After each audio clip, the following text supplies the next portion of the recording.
नमस्कार दोस्तों, मैं विशाल वशिष्ठ आपका स्वागत करता हूं हमारे चैनल पर। और दोस्तों, मेरे साथ मौजूद हैं परिमल कुमार जी, जिन्होंने आईसीएस के माध्यम से सोनीपत का नाम तो चमकाया ही है और बहुत से जो युवा हमारे साथी हैं उनको सरकारी नौकरी के रास्ते पर लेकर गए हैं।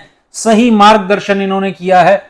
लोग चाहे कुछ भी कहें, लेकिन जिसे सरकारी नौकरी इनके सानिध्य में प्राप्त हुई वो इनकी तारीफ करेगा, इनके चरणों को स्पर्श करेगा, आशीर्वाद हमेशा लेता रहेगा। दोस्तों, आज का विषय आईसीएस या परिमल कुमार जी नहीं है। आज का विषय है दोस्तों एचटेट, जिसकी वैधता थी 5 साल और अब उसे बढ़ा करके लाइफ टाइम कर दिया गया है। सर नमस्कार, बहुत बहुत आपका मैं स्वागत करता हूं। थैंक यू जी, थैंक यू सर। सर, ये जो 5 साल की वैधता थी, क्या ये सही थी या जो इसे लाइफ टाइम अब कर दिया गया है ये सही है? सर, वैधता तो 1 साल की सही होती। 1 साल की वैलिडिटी देते और 1 साल में लोगों को चांस देते, तो लोग जो है पेपर देते, टीचर लग जाते। अब जो है जब से ये एचटेट और सीटेट चालू हुआ है, 2008 में चालू हुआ था, उसी टाइम पर हम लोगों ने सेंटर भी चालू किया था 2008 में ही। और मैं तब ये कह रहा था कि ये सरासर धोखा है, ये प्लास्टिक की गोली है, लोग चूसते जाएंगे चूसते जाएंगे चूसते जाएंगे, निकलेगा कुछ नहीं। बैच के बैच भरते थे यहाँ पर, और जो लोग ये एचटेट पास करने के लिए आते थे, मेरी उनकी लड़ाई होती थी हर रोज। मैं उनको कहता था कि तुम लोग नौकरी के लिए पढ़ो, एचटेट सीटेट तो पास हो ही जाएगा।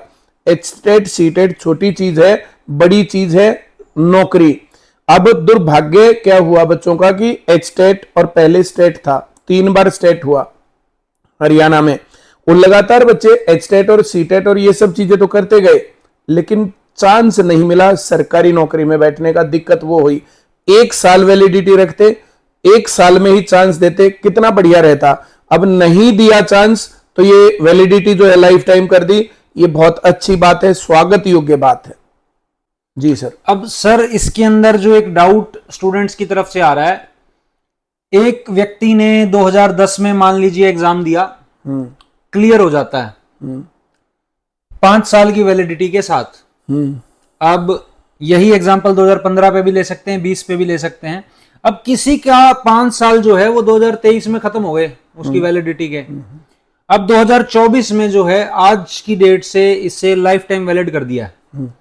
तो अब उसका जो पिछला दिया हुआ टेस्ट था वो तो एक्सपायर हो गया, क्या वो वैलिड रहेगा? अब वो एक्सपायर नहीं हुआ। वो ये जिसने जब कभी भी या तो स्टेट या एचटेट हरियाणा में पास किया है, उसका वो वैलिड हो गया लाइफ टाइम तक।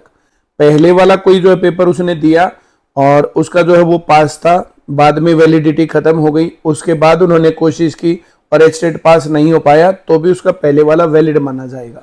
मतलब कि अगर किसी ने 2 एग्जाम दिए हैं, फर्स्ट वाला उसका क्लियर है, सेकंड अटेम्प्ट में अगर वो रह भी गया है बच्चा, तो पहले वाले को माना जाएगा और वो पास है। ये दोस्तों एक राहत की खबर इसके अंदर है। अच्छा सर, अब एचटेट क्लियर है, इसके बाद फिर एक और एग्जाम भी होता है? हाँ, अब जो है जैसे स्क्रीनिंग एग्जाम उसको बोलते हैं, अभी स्क्रीनिंग एग्जाम होगा। जेबीटी की वैकेंसी बहुत जल्दी आने वाली है, और ये बहुत अच्छा रहा कि जेबीटी की वैकेंसी इन्होंने अनाउंस नहीं की, पहले एचटेट की वैलिडिटी का काम किया, सभी लोगों को बैठने का मौका मिला। ये बहुत ही अच्छी बात है। और जितने बच्चे बेचारे पास करके बैठे थे, खाली बैठे थे, जिनको कभी मौका ही नहीं मिला, उन लोगों को भी एग्जाम में बैठने का मौका मिलेगा। ये जेबीटी की भर्ती लेट होना भी ज्यादा राहत की खबर है। ये बहुत स्वागत करता हूं मैं सरकार के इस कदम का। अब सर, ये जो स्वागत आप कर रहे हैं बहुत अच्छी चीज है, और स्टेप भी, इनिशिएटिव बहुत अच्छा गवर्नमेंट ने लिया, पर क्या ये पॉलिटिकल स्टंट है? सर, चुनाव नजदीक है हरियाणा में। पॉलिटिकल स्टंट हो चाहे पॉलिटिकल स्टंट ना हो, जिस भूखे को रोटी मिल गई ना, जिस बेरोजगार को नौकरी मिल गई, चाहे जो भी हो, मैं कहूंगा दे दो। हम लोग पॉलिटिकल स्टंट के चलते भी अगर रोजगार पा जाते बच्चे तो दे दो, हाथ जोड़ करके कह रहा हूं मैं, दे दो। पॉलिटिकल स्टंट बेशक कोई कुछ भी बोलता रहे, दे दो नौकरी जी। अच्छा, ऐसा भी हो सकता है जैसे अब इसकी वैधता बढ़ा दी गई है और आने वाले समय में घटा भी जाए? इसका कुछ नहीं कह सकते, हो सकता है ऐसा। हाँ बिल्कुल, हरियाणा सरकार है, एचएसएससी है, अधिकारी हैं। अब वो सुबह क्या बोलते हैं, दोपहर क्या बोलते हैं, शाम को क्या बोलते हैं, कुछ है नहीं स्टैंड। तो ये थोड़ी सी गड़बड़ की बात है।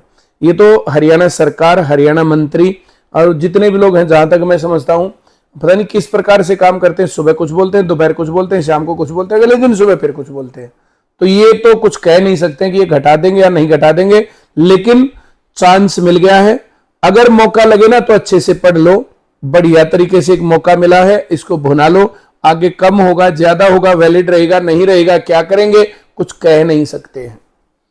सर मैक्सिमम एज एंट्री की जो है वो कितनी रहती है इस टेस्ट की और इसके बाद होने वाले एग्जाम्स की? मैं चाहूंगा आपके माध्यम से सटीक जानकारी जो है बच्चों तक पहुंचे। हरियाणा में 42 साल उम्र है, 42 ईयर्स, जिन लोगों की 42 साल या उससे कम उम्र है वो सभी लोग इसमें जो है अप्लाई कर सकते हैं, वे लोग फॉर्म भर सकते हैं। ये जर्नल कैटेगरी की है सर? ये जनरल कैटेगरी है। उसके साथ जो है ना 3 साल का जो है ओबीसी वगैरह की जो होती है और 5 साल की SC ST की, जैसे भी नियमानुसार जो है रिजर्वेशन है उस हिसाब से वो भी है जी। तो और मेन इसकी क्वालिफिकेशन सर, क्या बीएड वाले भी जा सकते हैं इसमें? नहीं, जेबीटी वाले ही जा सकते हैं। जेबीटी में जेबीटी वाले, बीएड में बीएड वाले, और पीजीटी में जो है जिन्होंने एमए मास्टर्स का रखा वे लोग इसमें जा सकते हैं। और नर्सरी के लिए जो भी जब भी आता है तो उसमें एनटीटी होना चाहिए। एनटीटी बहुत जरूरी चीज है कि वो वैलिड होना चाहिए और ऐसे इंस्टीट्यूशन से हो जो NCTE national council for teachers education से मान्यता प्राप्त हो। ये एनटीटी के एग्जाम में बहुत ज्यादा बड़े बड़े धोखे हैं, ऐसे धोखों से बच जाना। बाकी जेबीटी जिन लोगों ने कर रखा तो जेबीटी का एक चांस है, अभी बहुत जल्दी वैकेंसी आएंगी, 1200 कुछ वैकेंसी आ रही है। आप लोग अपना तैयारी रखिए। वैलिडिटी सब लोगों की मिल गई है, बहुत अच्छी खबर है, बहुत अच्छा लग रहा है ये बातें सुन करके। सर 1200 वैकेंसीज आप बता रहे हैं कि आ रही हैं, और मैं ये इसमें पूछना चाहूंगा कि हर साल जेबीटी करके या बीएड करके कितना स्टूडेंट निकलता है हरियाणा में? सर कितना स्टूडेंट निकलता है तो ये स्टूडेंट का आंकड़ा बहुत ज्यादा है। एस्टेट पास भी कई लाख लोग हैं, सभी लोगों को नौकरी नहीं दी जा सकती। ये जितने काबिल लोग होते हैं ना वे लोग उसमें निकाल लेते हैं। तो ये तो जो है ना, जैसे वहां पर जो है आपका अलर्टनेस कितना है और आपकी पढ़ाई कितनी, तैयारी कितनी है। और मैं ये समझता हूं कि टीचिंग में तो इतना तो होना चाहिए। टीचिंग के अंदर सब लोग टीचर नहीं बन सकते हैं, सब लोगों के अंदर वो जील नहीं होती है। एक बाई चांस होता है, एक बाई चॉइस होता है। बाई चॉइस जो लोग टीचर बनना चाहते हैं, जो लोग टेस्ट पास कर सकते हैं, जो लोग अच्छे से पढ़ा सकते हैं, जिन्होंने कोर्स बहुत बढ़िया तरीके से किया है, उन लोगों का इसमें नंबर आना चाहिए और उनको फिर सरकार पढ़ाने का मौका भी दे। अब स्कूलों का हाल ऐसा हो गया कि टीचर्स का काम पढ़ाना नहीं, file file file file file पूरी करना बस। एजुकेशन सिस्टम के ऊपर जो है एक सवाल है ये जो आप कह रहे हैं फाइलें पूरी करना। अब प्राइवेट जो एजुकेशन है सर वो पेपरलेस होती हुई कहीं ना कहीं फ्यूचर में नजर आती है। डिजिटल चल गया है, डिजिटल ब्लैक बोर्ड्स आ गए हैं और टैब्स में पढ़ाई होगी, इस तरह का एक इनिशिएटिव प्राइवेट एजुकेशन में आता है। और अगर गवर्नमेंट स्कूल्स की या कॉलेजेस की मैं बात करता हूं तो कुछ लोगों के साथ मैं बैठता हूं, वहां पीने तक का पानी नहीं होता। उस पर आप क्या कहते हैं? सर जो है मैं एजुकेशन के मामले में ऐसा समझता हूं कि किताब खोल करके पढ़ना, कॉपी खोल करके उसके ऊपर लिखना, ऐसा होना चाहिए। आप बच्चों को इतना कम से कम सिखाओ। उसके बाद टैब की जरूरत है, कंप्यूटर की जरूरत है, मॉडर्न एजुकेशन की जरूरत है, वो भी दे दो। पर कम से कम जो परंपरागत एजुकेशन है वो खत्म नहीं होनी चाहिए। बच्चों की हैंडराइटिंग खत्म नहीं होनी चाहिए। उतना सब लोगों को आना चाहिए कि कभी कोई बच्चा बैठ करके किसी शाम को 2 शेयर की लाइन लिख सके, वो कुछ लिखना पढ़ना सीख सके। इतना काम कम से कम करना चाहिए। और एजुकेशन डिपार्टमेंट को ये रहम करना चाहिए भारत के ऊपर, टीचर्स के ऊपर, स्टूडेंट्स के ऊपर, आने वाली पीढ़ियों के ऊपर कि टोटली पेपरलेस नहीं करना। अब कहीं पर पानी पीने की सुविधा है और कहीं पर जो है आप टैब और जो है इस प्रकार की मॉडर्न एजुकेशन की बात कर रहे हैं, तो बहुत बड़ा डिफरेंस है। कुछ स्कूल ऐसे हैं जहां पर 25, 30, 50 लाख रुपए एक साल की फीस है, बिल्कुल भारत में। बिल्कुल। और कुछ ऐसे हैं जहां पर जो है खाने पीने का जो कुछ भी नहीं है, वॉशरूम्स नहीं है, पीने का पानी नहीं है। गवर्नमेंट स्कूल्स रहे गांव के अंदर पूरा दिन बिजली नहीं रहती है, वहां पूरा दिन बिजली बिना कैसे पढ़ाई होगी, क्या होगा? तो ये जो है अननेसेसरी की बातें हैं, जो ये सब बातें। पर अब हम इस बात के ऊपर क्या कह सकते हैं, भारत का स्ट्रक्चर ऐसा, कुछ लोग गरीब है, कुछ लोग अमीर हैं। हर एक आदमी को अपना कदम देखना चाहिए कि मेरे पास क्या है। मैं हमेशा बच्चों को ये सिखाता हूं कि तुम्हारे पास क्या है, तुम्हें क्या चाहिए और कैसे मिलेगा। और प्रैक्टिकल टारगेट बनाओ, प्रैक्टिकल टारगेट। ऐसे हम कुछ भी बोलते रहे भाई ये वो, तो बराबर नहीं होने वाला। भारत में समाजवाद और साम्यवाद नहीं आने वाला है। आज तो आने वाला नहीं, आगे कभी आएगा तो जो मैं कुछ कह नहीं सकता हूं। पर अब इस हालत में जो गरीब आदमी है उसके टारगेट्स वैसे होने चाहिए, जो अमीर आदमी उसके टारगेट्स वैसे होने चाहिए। अपने पास क्या है, हम उसके ऊपर खर्च कर सकते कि नहीं कर सकते, कैसी फैसिलिटीज ले सकते कि नहीं ले सकते, तो इस प्रकार की बातें यहां पर है। हम लोगों को अपनी पॉकेट, अपने घर की कंडीशन और सारी बातें देखनी चाहिए। एक जो पता नहीं शेर है कि किस उम्र तक पढ़ा जाए और किस उम्र से कमाया जाए, ये शौक नहीं हैसियत तय करते हैं। एक बच्चा गुब्बारा खरीद करके बहुत खुश होता है, उसी टाइम पर दूसरा बच्चा गुब्बारा बेच करके बहुत खुश होता है। आप कभी रोड पर जा रहे हो ना तो नोटिस करना, बच्चे गुब्बारा बेचते फिरते हैं, वो कार कार कार नोक नोक नोक ऐसे टक टक टक टक करते हैं। और जब उस गुब्बारे को खरीदता कोई बच्चा, सब लोग उस खरीदने वाले बच्चे को देखते हैं, उसके चेहरे की खुशी। किसी टाइम पर उस बच्चे को देखना जो उस गुब्बारे को बेच करके तब चलता है, और जब दूसरा गुब्बारे वाला मिलता है तब वो कहता है कि हाँ एक बेच दिया, आज शाम की रोटी पक्की। ये हैसियत ध्यान रख के बात करनी चाहिए लोगों को। संवेदनशील जो है मुद्दा छेड़ दिया आपने इस वक्त, क्योंकि मैं ऐसा समझता हूं कि गवर्नमेंट इनिशिएटिव्स बड़े कम हैं इन चीज़ों पर। वैसे तो कहते हैं कि 18 वर्ष की जो एक उम्र है उससे कम लेबर नहीं होनी चाहिए, पर इन चीज़ों पर एक बड़े बड़े ग्रुप्स चल रहे हैं। बच्चों को छोड़ दिया जाता है, वो भीख भी मांग रहे हैं, कुछ पेन भी बेच रहे हैं, गुब्बारे भी बेच रहे हैं, और कई जगह ऐसा भी देखा जाता है शाम को वैन आती है, उन बच्चों को ले भी जाती है, सुबह छोड़ जाती है, जबरदस्ती काम भी उनसे कराया जा रहा है। इसमें ड्रग एडिक्शन का भी एक रोल कहीं ना कहीं कुछ शहरों में देखने को मिलता है। उन बच्चों के भविष्य की तरफ कोई ध्यान नहीं दे रहा। ये यथार्थ सत्य सर जो है, कुछ मजबूरियां हैं कुछ बच्चों की कि स्टेशन पर रह करके भी लैंप लाइट में पढ़ के वो बढ़ गए आगे, उदाहरण हैं, लेकिन 90% उनमें ऐसे देखने को मिलते हैं जो कि माफियाज का शिकार हो जाते हैं। 90% नहीं सर, 99%। वो तो एक आधा कोई इक्का दुक्का बात होती है कि जो ऐसा काम करके बाकी लोग जो है वो खराब भी हो जाते हैं।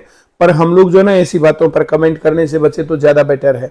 हम लोग तो ये चाह रहे हैं कि जो लोग एजुकेशन ले सकते हैं कम से कम उनको तो अच्छी एजुकेशन मिले। भारत के अंदर एक लेवल है जहां पर 10, 20, 30, 25, 50 लाख रुपए फीस दे करके बढ़िया पढ़ाई मिल रही बच्चों को, लेकिन जो नॉर्मल लोग हैं, नॉर्मल लोगों को पढ़ाई बढ़िया नहीं मिल रही। बड़ा बुरा हाल है सर। 2 विडंबनाएं मैं बहुत बड़े तरीके से फेस कर रहा हूं। नंबर 1, अच्छे आदमी नहीं है। अगर अच्छा आदमी नहीं तो अच्छा टीचर कहां से आएगा जी? जो क्लास में बच्चे बैठे हैं जिनके पेरेंट्स से फीस ले ली और उस फीस का कुछ पार्ट वे सैलरी के रूप में ले रहे हैं, लेकिन जिम्मेदार नाम की कोई चीज नहीं। जो लोग अच्छे आदमी नहीं वो अच्छे टीचर कैसे बनेंगे? दूसरे नंबर पर सर नॉलेज नाम की चीज ही नहीं है। हमारे पेरेंट्स जो हमारे पास, हम स्कूल चला रहे हैं, हमारे पास जो बच्चे हैं, हमारे बच्चों के पेरेंट्स ना लगातार शिकायत करते हैं कि टीचर बदल रहे हैं, टीचर बदल रहे हैं, टीचर बदल रहे हैं। एक टीचर कोई भी आया, कोई तैयार टीचर नहीं है।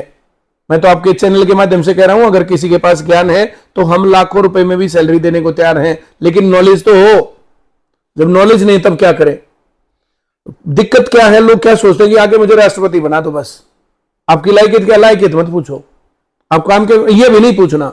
हम आएंगे, बैठेंगे, चाय कॉफी पिएंगे, लाखों रुपए सैलरी लेंगे, चले जाएंगे। ये रखो खाना पूर्ति। ये खाना पूर्ति नहीं सर, इसको खाना पूर्ति नहीं कह सकते आप। आपकी योग्यता उस लायक नहीं है, आप काम उतना नहीं करेंगे, आप हार्डवर्क उतना नहीं करेंगे। दिक्कत ये है अच्छे टीचर्स की, अच्छे आदमियों की बहुत ज्यादा कमी है। और मैं तो सर आपके माध्यम से इस बात को कह रहा हूं कि लगातार इस बात को मैं महसूस कर रहा हूं, लगातार अच्छे टीचर्स की दिक्कत है सर। 11वीं 12वीं क्लास के जितने भी पॉलिटिकल साइंस के टीचर है, कम से कम 100 आए, और कितने आएंगे सोनीपत में सर? एक भी आदमी को बेसिक्स भी नहीं पता, कैसे लगाए उनको सर? अब इसमें एक चीज मैं, सर मेरी बात रह गई, देखो जो हमारे पास बच्चे पढ़ रहे हैं जी, टीचर बदल गया, ट्रेंड टीचर तो है नहीं, तैयार तो है ही नहीं। अब हम टीचर को लगाते हैं, टीचर को मौका देते हैं, भाई आप तैयारी करो। अब महीना, 2 महीना, 3 महीना उसको टाइम दिया, उतना तो कम, उससे कम टाइम क्या दे? और उतना टाइम देने के बाद पता चलता है ये ना तो मेहनत करेगा ना कुछ भी करेगा, क्या करे? उसको ना बदले तो। एग्रीड। मैं ये कह रहा हूं सर, अगर प्रैक्टिस करेगा ही नहीं, वो पढ़ाने की भी एक प्रैक्टिस है, एक कला है, वो जब तक करेगा ही नहीं कोई व्यक्ति, तो वो जो चीज आप कह रहे हैं कि ट्रेंड, वेल एजुकेटेड, और एजुकेशन सिर्फ किताबों वाली नहीं, बच्चे का दिमाग पढ़ना, किस तरीके से पढ़ना चाह रहा है, समझाना, उसको एक्सप्लेन करना, वो कैसे आएगा जब तक वो प्रैक्टिस करेगा ही नहीं? तो क्या 3 से 4 महीने में वो चीज आ सकती है? मुझे लगता है कि वर्षों बीत जाते हैं। सर 3 से 4 महीने में कम से कम उसको जो इतना ज्ञान तो होना चाहिए ना, जो चैप्टर में लिखा हुआ उसको बता दे बच्चों को। हम पढ़ाने को तैयार हैं, हम समझाने को तैयार है, सारा काम करने को तैयार है, उसके बाद ट्रेनिंग देने को तैयार है, सिखाने को तैयार है, लेकिन उसके बाद मेहनत तो टीचर को ही करनी पड़ेगी ना। सर नीरज चोपड़ा के जो भी गुरु हैं, सॉरी मुझे पता नहीं है, उस गुरु ने तो बहुत लोगों को ट्रेंड किया होगा, लेकिन उसके अंदर नीरज चोपड़ा के जो अपने पर्सनल एफर्ट है, उसलिए वो नीरज चोपड़ा है। सचिन तेंदुलकर के जो गुरु थे तो उन्होंने सिर्फ सचिन को थोड़ी तैयार किया, उन्होंने बहुत लोगों को तैयार किया, लेकिन सचिन तो उसकी मेहनत, समझ रहे हो? तो ये जो ना, जैसे आप ट्रेनिंग देने को तैयार है, ट्रेनिंग दे देंगे, लेकिन जो आदमी कामचोरी करता जाएगा उसका क्या करे? हम लोगों ने 4 साल पहले स्कूलिंग, चौथा साल चल रहा है ये, 4 साल पहले स्कूलिंग का काम शुरू किया। पहले साल हमारे पास 10 टीचर आए, उन 10 टीचर्स में से एक टीचर बची हुई है। इस महीने उसने 1 लाख रुपए सैलरी ली है, 1 लाख प्लस। अब एक टीचर 3-4 साल में लाख रुपए के लेवल पर पहुंच रहा है, और क्या चाहिए जी? एक जो जैसे जो टीचर हमारे पास सुनील सर हैं, तो सुनील सर 1.5-2 लाख रुपए सैलरी आराम से लेते हैं। सर थोड़ा सा रोक रहा हूं आपको, मैं ये चीज पूछना चाह रहा हूं, ये एक्सपीरियंस में आपकी बात मान गया कि पढ़ाते पढ़ाते आएगा। मैं अभी यही बात कह रहा था कि उम्रें भी बीत जाती हैं एक पूरा तजुर्बा लेने में, लेकिन क्या हमारे कोर्सेज ऐसे नहीं है जहां से जेबीटी बंदा करके आ रहा है या बीएड करके आ रहा है, पीएचडी स्कॉलर्स आ रहे हैं, क्या वो ऐसी पढ़ाई करके ही नहीं आते? ये ट्विस्ट है सर। जेबीटी जहां से हो रही है, कोई जाता है जेबीटी के कोर्स करने? ये दोस्तों, हाँ, एक जो है ना, बीएड, जहां से बीएड हो रही तो बीएड करने लोग जाते हैं, संवेदनशील मुद्दा है, बीए करने जाते हैं लोग जी। और क्या वहां पर पढ़ाने वाले लोग हैं? जेबीटी करने के लिए लोग अगर चले भी जाए तो क्या वहां पर इस लायक टीचर हैं जो उनको ट्रेंड कर देंगे? नॉन अटेंडिंग का जो मामला चल रहा है, जो शिक्षा को खराब करने का मामला चल रहा है, क्या कहीं से कोई रिस्पॉन्सिबिलिटी है? किसी को कुछ नहीं आता भाई साहब। हजारों की संख्या में यहाँ पर बच्चे आते हैं, लाखों की संख्या में पूरे आईसीएस में बच्चे पढ़ रहे हैं। मैं हर एक बच्चे को कह रहा हूं कि मैं बनाता हूं तुम्हें टीचर, आओ तुम मेरे पास। अब तुम्हें कुछ भी नहीं आता तो बिना कुछ किए काम शुरुआत में कैसे बोला? शुरू में कितने पैसे? सर एक टर्म आती है, पढ़ा लिखा अनपढ़। पढ़े लिखे ही नहीं है सर। अब तो बजो पेपर जैसे भी पास हो गए, कर दिए जयराम जी की, ये हालत है। हरियाणा बोर्ड का जिक्र करूंगा। हरियाणा बोर्ड में 10वीं क्लास में साइंस 20 नंबर तो इंटरनल असेसमेंट और 20 नंबर प्रैक्टिकल, 40 नंबर। आप 20 नंबर में से 17-18 एक में दे दो, 20 में से 17-18 एक में दे दो। अगर आपके थ्योरी में 0 मार्क्स है, उसके बावजूद भी आप साइंस में पास है। अच्छा, उसका ऐसा कोई कॉन्सेप्ट नहीं है कि थ्योरी में इतने मिनिमम लेने हैं? जी क्या बोले आप? 20 नंबर इंटरनल असेसमेंट, 17-18-19 नंबर दे दो, और फिर उस बच्चे को बस 20 में से 12-13 नंबर लेने, 100 में से 12-13 नंबर लेने, 12-13 लेते उसके 33 हो गए पास। तो ये पास करवाना जो ना, ये हाल कर दिया। एक टाइम था नो डिटेंशन पॉलिसी, मतलब आपको फेल नहीं किया जाएगा। आगे बढ़ता कोरोना आ गया तो एग्जाम ही नहीं देना है, ऐसे ही पास हो जाओगे। अब आप एग्जाम देना या नहीं देना है तो पास होने की गारंटी है। अब जो ये हाल है, तो उस हाल में से कैसे लोग निकलेंगे और कैसे टीचर निकलेंगे? नॉन अटेंडिंग बंद होना चाहिए सर। नॉन अटेंडिंग बंद होना चाहिए या नहीं होना चाहिए, मैं इस पर कुछ भी नहीं बोल सकता हूं। मैं ऐसा मानता हूं कि बच्चों को फ्रीडम होनी चाहिए, वो कहीं पढ़े, किस प्रकार के वो कोर्सेज करना चाहते हैं, ये फ्रीडम होनी चाहिए, और उसके लिए टेस्ट होने चाहिए। अब जो ये जेबीटी है, अब जेबीटी कितनी जो है सही और कितनी फॉर्मेलिटी हो गई, बीएड कितनी सही है कितनी फॉर्मेलिटी हो गई, ये जो है इसके ऊपर जो है सवाल तो उठाना पड़ेगा और उठेगा। और हम लोगों ने काफी प्रयास किया, काफी उठाया। अब की बार लोकसभा में फेयर सिलेक्शंस के ऊपर प्रधानमंत्री जी ने भी बोला। मैं आपके माध्यम से जितने दर्शक हैं वे और आपको भी कह रहा हूं, इस बात से पहले, इस इलेक्शन से पहले कितने प्रधानमंत्रियों ने शिक्षा और रोजगार की बात की? मोदी जी ने वहां पर किया कि मनोहर लाल खट्टर जी की बिना पर्ची बिना खर्ची की नीति हर जगह पर जो है चर्चा में है। विरोधियों के मुंह से भी सुनता हूं ये बात वो बात। और है फेयर सिलेक्शन सर, हम हर रोज देख रहे हैं। जिन बच्चों के पास खाने को दाने नहीं है ना, जिसके पास किराया नहीं है, जिसके माँ बाप कुछ नहीं कर सकते हैं, वे लोग सरकारी नौकरी में लग लग के आते हैं, और उनकी वीडियोस हमारे चैनल के ऊपर है, आप देख लो। जिन लोगों के पास 5,000, 7,000, 10,000 रुपए फीस नहीं ना, वे लग रहे हैं नौकरी पर। हरियाणा में 5 सीटों का हालांकि लोकसभा में भी नुकसान बीजेपी को हुआ। खैर इस पर मैं नहीं जाऊंगा। नहीं मैं जाऊंगा। जी बताओ। हाँ, मैं जो है जैसे सरकारी नौकरी के लिए जितने बच्चे घूम रहे थे, सीईटी के मामले में उलझा करके कितने लोगों को, कितने युवाओं को परेशान हरियाणा सरकार ने किया। वो तो हम लोगों ने, जो मैंने बीजेपी को सपोर्ट किया था, मैंने बीजेपी को सपोर्ट किया, कारण इन्होंने फेयर सिलेक्शन के ऊपर प्रधानमंत्री जी ने बोला, गृह मंत्री जी ने बोला, नायब सिंह सैनी जी जो हमारे सीएम बने तो इन्होंने बोला, मनोहर लाल खट्टर जी ने फेयर सिलेक्शन किए।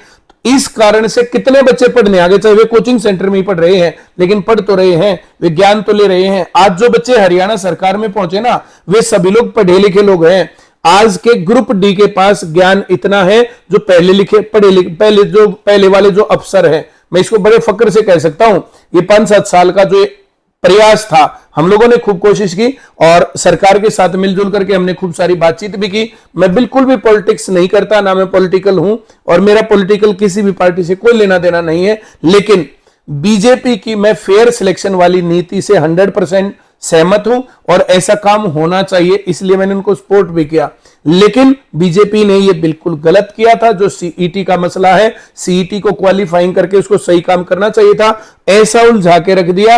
अब पता नहीं कभी कोर्ट, कभी केस, कभी क्या हो रहा है। हरियाणा के युवा तो ये भूल गए कि नौकरी भी कैसे लगते हैं। अब लगाए हैं कुछ लोग, लेकिन फिर से कोर्ट केस। अब ग्रुप 20 ग्रुप हैं, उन 20 ग्रुपों के बच्चों के ऊपर फिर से तलवार निकल रही है कि दोबारा पेपर होगा, पास नहीं हुए तो हटा देंगे, क्या करेंगे क्या नहीं करेंगे, तामझाम है, ऐसे झमेला है। तो इस प्रकार का सिस्टम है। लगातार मैंने बताया था कि सीईटी लेना चाहिए, बच्चा कितने फॉर्म भरे, मैंने बताया सीईटी लेना चाहिए। नॉर्मलाइजेशन के ऊपर बड़ी दिक्कत थी, मैंने बताया था कि 4 गुना बच्चों का जो है लेना चाहिए मेंस पेपर, लेकिन आपस में उनकी खिचड़ी बना करके 4 गुना और सीईटी दोनों की खिचड़ी बना करके ऐसा सिस्टम बना दिया कि उसमें से कुछ निकल ही नहीं सकता। आपकी क्या राय है, क्या होना चाहिए इसका ऑल्टरनेट या इसका सॉल्यूशन क्या होना चाहिए? साहब, जो आदमी काम करते हैं उन लोगों को बुला के पूछ लो, हमारे जैसे लोगों को बुला के पूछ लो। बहुत बार बुला के पूछते भी हैं, लेकिन बहुत बार नहीं भी पूछते हैं। जब नहीं पूछते वहां झंझट आता है। हम तो बताने को तैयार है, सरकार को सही रास्ता दिखाने को तैयार है कि कैसे पेपर बने, कैसा सिलेबस सेट हो, किस प्रकार से जो है ये जो पॉलिसी बननी चाहिए, भर्तियां पॉलिसी कैसे हो, लगातार हम बताते भी हैं और फिर से बताने को तैयार है। लेकिन जो लोग जो ये सिस्टम सही नहीं करते ना, वहां दिक्कत है। फेयर सिलेक्शन का काम हमारे से, अब मैंने बताया था, वहां से बहुत बार डिस्कस हुआ, यहां तक पहुंचा, बिल्कुल सही काम है। अब सीईटी में जो गड़बड़ हुई तो गड़बड़ को भी बता रहे हैं। अब हरियाणा पुलिस की भर्ती हुए बच्चे बैठे हैं, जाकर के देख लो, लेकिन उन्होंने केस तो लड़ा, 2-3 साल तो लगे, ये गलत काम है। अब जेबीटी 11 में भर्ती निकली थी, 11, अब 24 आ गया, 13 साल मौका ही नहीं मिला लोगों को, तो ये बड़ी गड़बड़ की बात है। तो ऐसा नहीं होना चाहिए। लगातार भर्ती हर साल आपको कम लगाने, ज्यादा लगाने, हर साल लगाओ ना। HKRN को बंद किया जाना चाहिए। HKRN के अंदर कितना ज्यादा जो भ्रष्टाचार है, बस पूछो ही मत। HKRN के तहत सरकार ठेके पर नौकरी दे रही, क्यों दे रही है भाई? जब सर पहले समान काम समान वेतन, ये काम है, समान काम समान वेतन, तो बीजेपी सरकार क्यों कर रही है? मैं एक पक्ष पर बीजेपी सरकार का बिल्कुल समर्थक हूं कि इन्होंने फेयर सिलेक्शन किए, लेकिन उसी टाइम पर बीजेपी सरकार का घोर विरोधी हूं HKRN के मामले के ऊपर। HKRN के तहत ये लोग प्राइवेट नौकरियां क्यों दे रहे हैं, क्यों ठेके पर लगा रहे हैं? सर हाँ, गेस्ट टीचर भी आए थे सर, गेस्ट टीचर आए थे, बहुत गड़बड़ियां थी, बहुत गड़बड़ियां। मैं ये नहीं कह रहा कि गड़बड़ियां नहीं थी, बहुत गड़बड़ियां थी। उन बहुत गड़बड़ियों को आगे सुधारें कि ना सुधारें?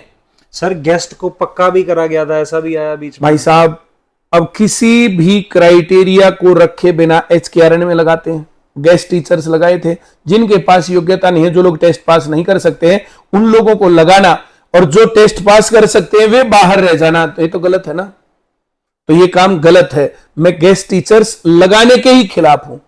मैं गेस्ट टीचर्स HKRN के तहत लगाने के ही खिलाफ हूं। इनको ऐसा नहीं करना चाहिए, इनको परमानेंट रिक्रूटमेंट निकालनी चाहिए। इनको क्यों नहीं पता होना चाहिए भाई भर्ती यहां पर कम हो रही है?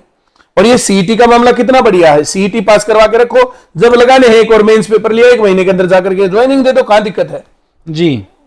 तो दोस्तों, काफी विषय जो है परिमल कुमार जी ने उठाए हैं, संवेदनशील मुद्दे हैं कुछ। आप अपनी राय रख सकते हैं कमेंट्स में, वीडियो को शेयर कीजिए ज्यादा से ज्यादा। और सर ये जो मुद्दे हैं सारे, मैं समझता हूं स्टूडेंट भी सोचते होंगे इस बारे में। हम खूब बोलते हैं, खूब सोचते हैं, बच्चों को सारी बातों का पता है। ICS के बच्चों से जाके कहीं पूछ लो, हम हर जगह बोलते हैं। स्टूडेंट सर कई बार डिप्रेशन में भी चला जाता है इन चीजों को डिप्रेशन में लेकर। क्यों जाएगा? यहाँ नहीं तो दूसरी जगह लग जाएंगे। डिप्रेशन में क्यों जाएगा? आईसीएस का स्टूडेंट डिप्रेशन में नहीं मिल सकता, किल की मारते जाते हैं, किल की मारते आते हैं। और का भी होता है जब उसके साथ बेचारे के साथ ऐसा हो जाता है। देखो भाई साहब, अब जो है हम सबको नहीं कर सकते ना, हम तो जहां हमारी रेंज है वहां तक कर सकते हैं। हम कौन सी अथॉरिटी है? अब जो बच्चा हमारे पास नहीं आता, कौन सी अथॉरिटी है कि हम उसके बच्चे को जाकर के छेड़े, बातें करें या डिस्कस करें? जो हमारे पास आता है, जो हमारे अधिकार क्षेत्र में, हमारा बच्चा एक भी डिप्रेशन में आपको दिख जाए मेरे को बता देना। मैं तो अपने स्कूल के बच्चों को साफ साफ बोलता हूं, यार 5% नंबर कम आगे ज्यादा आगे क्या फर्क पड़ता है? 10% नंबर कम आगे 10% नंबर ज्यादा आगे क्या फर्क पड़ता है? लाइक इट बोलेगी। आपके 10वीं और 12वीं के नंबर कहां गिने जाने हैं? अब तो यूनिवर्सिटी में एडमिशन के लिए भी सीयूईटी की जरूरत है। किसी भी नौकरी के लिए आपको एंट्रेंस टेस्ट देना है, तो 10वीं क्लास में आपके 10% नंबर कम या ज्यादा क्या फर्क पड़ा? 12वीं क्लास में 10% नंबर कम या ज्यादा क्या फर्क पड़ा? और जो पेरेंट्स हमारी बात नहीं मानते ना, हम उनको हाथ जोड़ करके बोलते हैं, भाई आप अपने बच्चे को रिटर्न टू तोता बना जाना चाहते हैं, ले जाओ। एक आधा सब्जेक्ट थोड़ा कम रह गया, थोड़ा ज्यादा रह गया, क्या फर्क पड़ता है? बच्चे का दिमाग खुलना चाहिए। मैं तो अपनी क्लास में पढ़ाता कम हूं, बातें ज्यादा करता हूं, इस कारण से मेरे 100% रिजल्ट है भाई साहब। सरकारी नौकरी में आज भी नौकरी की गारंटी है। जिस टाइम पर सीएम, जिस टाइम पर पीएम, जिस टाइम पर कोई नेता, कोई मंत्री, कोई अधिकारी कोई नौकरी की गारंटी नहीं दे सकता ना, उस टाइम पर मैं कॉलर उठा करके बोलता हूं परिमल कुमार के पास सरकारी नौकरी की गारंटी है। साल लगेगा, 2 साल लगेगा, 3 साल लगेगा, ये बच्चे के ऊपर डिपेंड करता है कि वो कितना पढ़ा है पहले और कितना वो मेहनत करेगा। अब मैं नौकरी की गारंटी देता हूं, अपनी क्लास में हर रोज बोलता हूं, भारत में बेरोजगारी नहीं है, भारत में कामचोरी है, भारत में अज्ञानता है, पढ़ाई सही नहीं है, मेहनत करने को कोई तैयार नहीं है, तो उसको कहां से रोजगार मिलेगा भाई? कोई भी स्टूडेंट कमजोर या अच्छा कुछ भी है, मैं हूं उसकी दवाई, मेरे पास ले आओ, मैं लगवाता हूं नौकरी, कहां दिक्कत है? और हर साल लाखों की संख्या में नौकरी लगते हैं बच्चे, छोटे मोटी बात थोड़ी है जी। तो दोस्तों, काफी विषय हमने जो है चर्चा में इस वक्त ले लिए।